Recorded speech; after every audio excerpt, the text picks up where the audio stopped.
how this crash was already set before approach. When we analyze aviation accidents, our instinct is to focus on the final moments, the last minute before impact, the final approach sequence, the point where the aircraft met the ground. That's the dramatic conclusion, the visible tragedy, the part that gets replayed in news footage. But focusing exclusively on those final moments can blind us to a critical truth. Most accidents aren't determined in the last 30 seconds. They're determined much earlier, sometimes minutes earlier, by decisions and circumstances that quietly narrow options until no good choices remain. The NTSB briefing on the Greg Biffle citation crash gave us important details about the aircraft's position and configuration in those final moments. But what it didn't address, what remains unexplained, is why the flight profile looked the way it did from very early on, why the crew appeared to be constantly adjusting and revising their plan in the minutes after takeoff. And that matters enormously, because the critical question isn't what happened on final approach. It's what happened before the airplane ever committed to landing that made the final approach outcome nearly inevitable. If this had been a straightforward emergency, a simple engine failure followed by a textbook return, we would expect to see a very specific signature in the flight data. One smooth climb after takeoff. One deliberate, coordinated turn back toward the airport. One stabilized approach setup with consistent descent rate and airspeed. That's the pattern successful emergency returns follow, the profile we see when crews have time and mental space to organize their response. That's not what the available data shows here. Instead, what emerges from the tracking information is a flight that never quite found equilibrium, that never settled into a stable operating state. So before we discuss the final approach or analyze the impact sequence, we need to examine the process, the operational environment, what was happening in that cockpit from very early in the emergency. Because accidents don't typically begin at impact. They begin when normal processes break down, when crews never regain control of the tactical situation after something goes wrong. When investigators examine early ADSB tracking data, they're not simply measuring altitude changes or ground track deviations. They're looking for operational signatures, patterns that reveal what kind of flight was being conducted, what kind of workload the crew was managing, and there's a distinctive pattern visible in this flight's track, something that immediately catches an investigator's attention. Multiple cycles of climb and descent, not a continuous descent back toward the airport, not a clean climb followed by level flight and then a controlled approach descent, but an undulating profile, altitude increasing, then decreasing, then increasing again, suggesting the aircraft was hunting for a stable state and not consistently achieving it. It would be tempting to describe this simply as maneuvering or as descending toward the airport, but that description misses what's operationally significant. What matters isn't the average altitude change over several minutes. What matters is the absence of stabilization, the apparent inability to establish and maintain steady flight parameters. In normal operations, even emergency operations, there's usually a point where things settle, where the aircraft reaches an equilibrium state. Power is set and left alone. Pitch attitude is established and maintained. Trim is adjusted to relieve control pressures. The airplane achieves a rhythm. And that rhythm, that period of stable flight, provides something absolutely essential to crew performance: cognitive space. Room to think rather than just react. Time to run checklists methodically. Capacity to make deliberate decisions rather than reflexive ones. Here, that stabilization appears to have been elusive. The pattern of repeated altitude changes suggests continuous retrimming, ongoing configuration adjustments, or responses to aircraft behavior that kept not matching crew expectations. This doesn't necessarily indicate loss of control in the regulatory sense. There's no evidence of unusual attitudes or departure from controlled flight, but it strongly indicates sustained workload, continuous active management of something that wouldn't settle down and allow establishment of a stable platform. This brings us to a concept that doesn't get much discussion outside professional training environments: procedural turbulence. This isn't atmospheric turbulence, not weather-related disturbances. It's task turbulence, operational instability.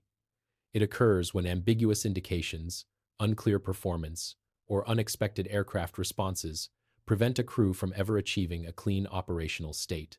Instead of progressing smoothly through flight phases, takeoff to climb to level flight to descent, the crew remains stuck in transition.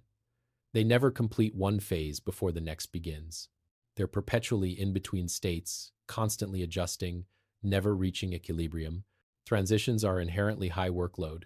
They involve simultaneous tasks, configuration changes, power adjustments, instrument cross-checks, crew callouts, system verifications.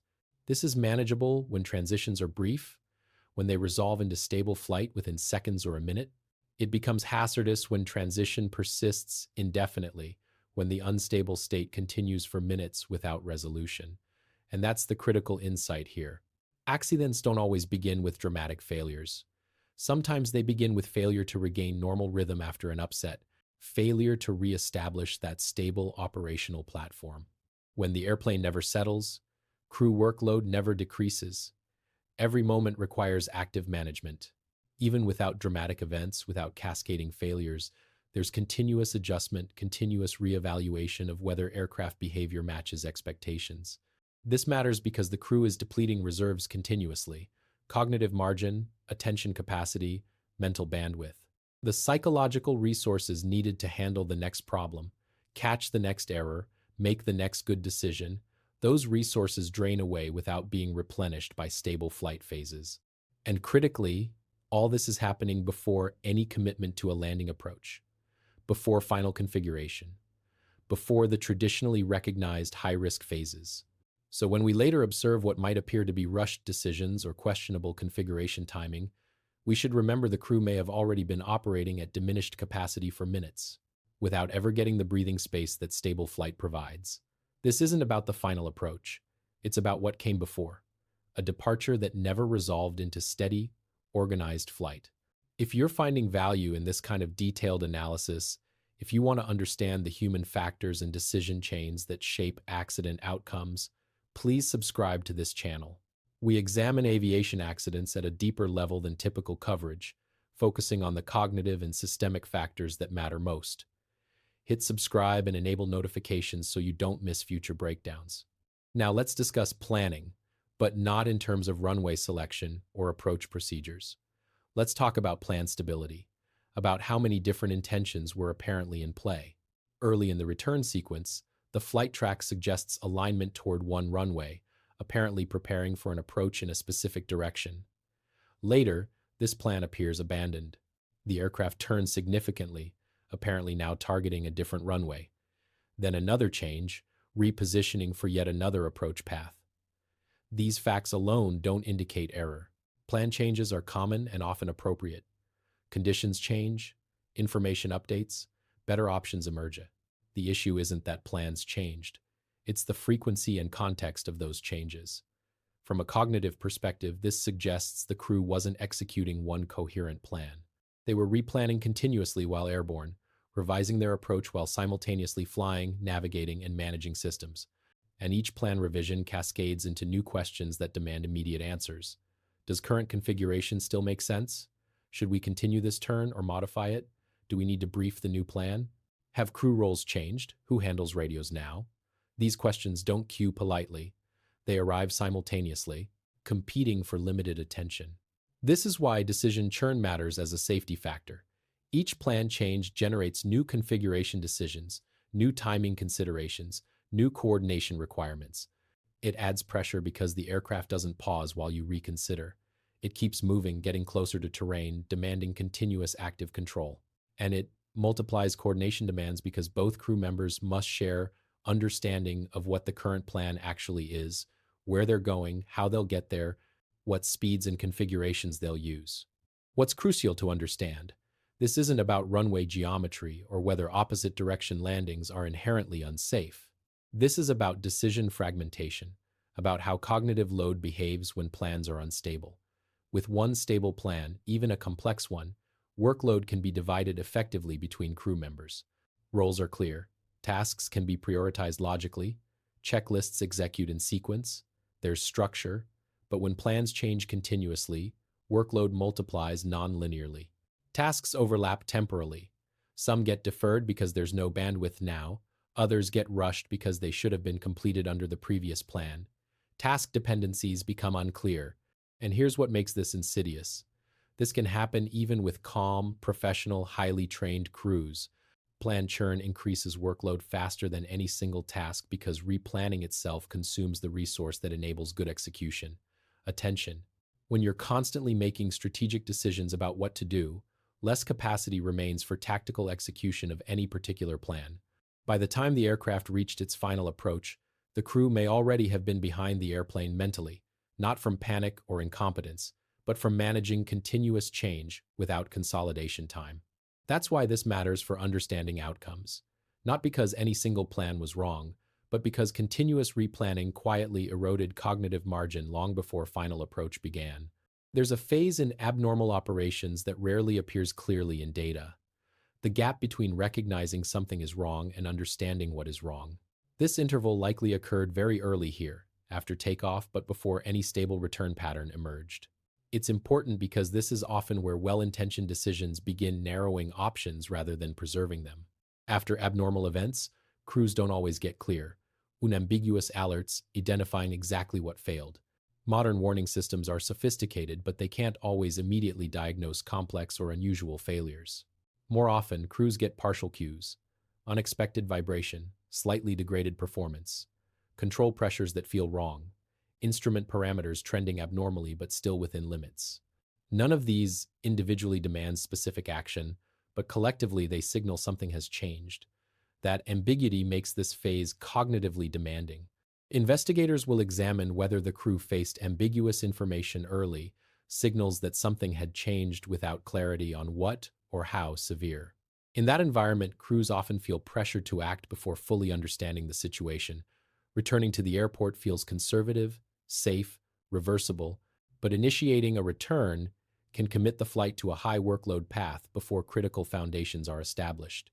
Clear role divisions, automation configuration, diagnostic understanding of what actually failed and what that implies.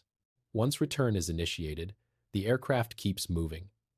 Tasks accumulate: turns to fly, configurations to manage, radios to monitor, all while the crew is still determining what's normal now and what isn't, what performance to expect, what limitations apply.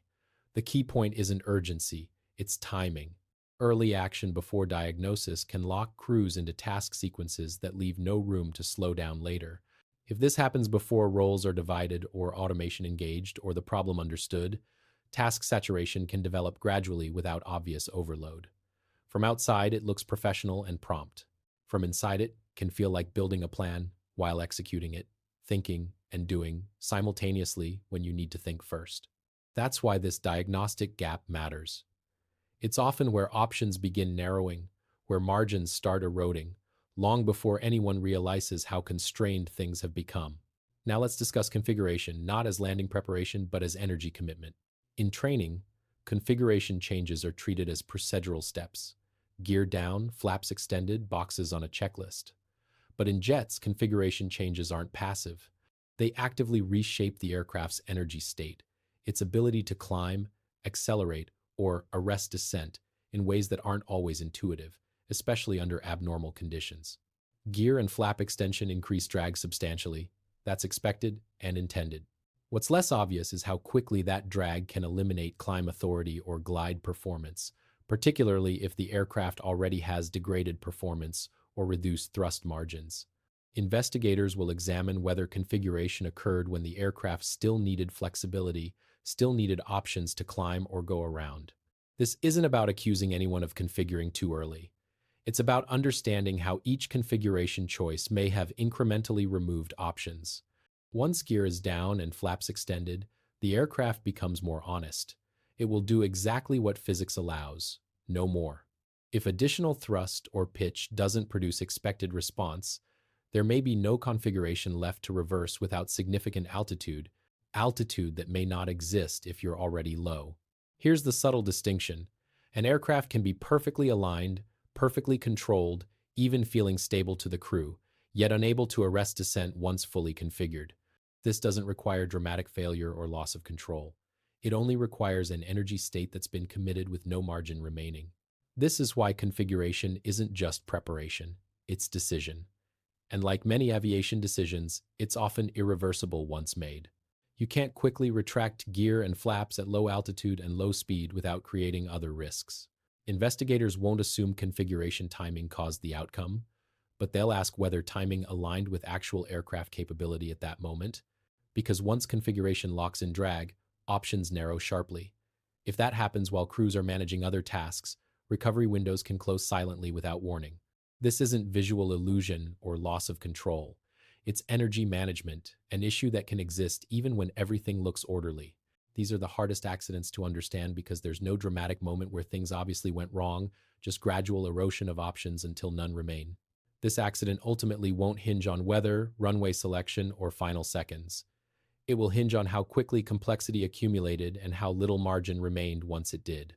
The detailed data won't just show what the aircraft did. It'll explain how crew options narrowed step by step before anyone realized how constrained things had become. That's why early phase analysis matters.